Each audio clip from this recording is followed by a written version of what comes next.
తెలుగు రాష్ట్రాల్లో తాజా రాజకీయ సమాచారం కోసం మా ప్రజా తీర్పు ఛానల్ సబ్స్క్రైబ్ చేసుకోండి.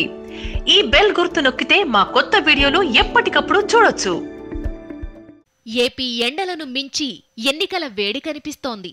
గెలుపు నీదా నాదా అంటూ 13 జిల్లాల్లోనూ టీడీపీ, వైఎస్ఆర్ కాంగ్రెస్ పార్టీ పోటాపోటీగా తలపడుతున్నాయి. అయితే కృష్ణా జిల్లాలో రాజకీయ పరిస్థితి ఎలా ఉంది? అక్కడ ఏ పార్టీకి అవకాశాలు ఎక్కువగా ఉన్నాయో తెలుసుకుందాం. కృష్ణా జిల్లాలోని 2 పార్లమెంట్, 16 అసెంబ్లీ నియోజకవర్గాల్లో ఎన్నికలు జరగబోతున్నాయి. టీడీపీ, వైఎస్ఆర్సీపీ తరపున మొత్తం 36 మంది అభ్యర్థులు బరిలో ఉండగా వీరిలో 7గురికి ఇవే తొలి ఎన్నికలు. ఇక జనసేన 2 పార్లమెంట్, 10 అసెంబ్లీ స్థానాల్లో పోటీ చేస్తోంది. ఈ జిల్లాలో జనసేన నిలిచిన అభ్యర్థుల్లో 10 మంది కొత్తవారు. వీరందరూ గెలుపు కోసం ముమ్మరంగా ప్రచారం చేస్తున్నారు. గుడివాడ నియోజకవర్గం నుంచి టీడీపీ అభ్యర్థిగా దేవినేని అవినాష్ బరిలో ఉన్నారు.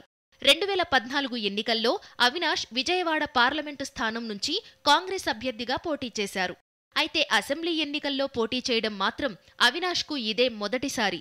తన ప్రత్యర్థి వైఎస్ఆర్సీపీ అభ్యర్థి కొడాలి నానిపై విజయం సాధించాలని ప్రయత్నిస్తున్నారు. ఇక విజయవాడ పశ్చిమ నియోజకవర్గంలో టీడీపీ నుంచి షబానా ఖాతూన్ బరిలో ఉన్నారు. ఈమె జలీల్ ఖాన్ కూతురు. తన తండ్రి చేసిన అభివృద్ధి పనులను ప్రజలకు వివరిస్తూ తొలిసారి పోటీ చేస్తున్న తనకు మద్దతివ్వాలని కోరుతోంది. పెడన నియోజకవర్గం నుంచి కాగిత వెంకట్రావు వారసుడిగా రాజకీయ రంగ ప్రవేశం చేసిన కృష్ణప్రసాద్ సైతం తండ్రి అడుగుజాడల్లో నడుస్తూ ప్రచారం చేస్తున్నారు. తన తండ్రి చేసిన అభివృద్ధి పనులను వివరిస్తున్నారు.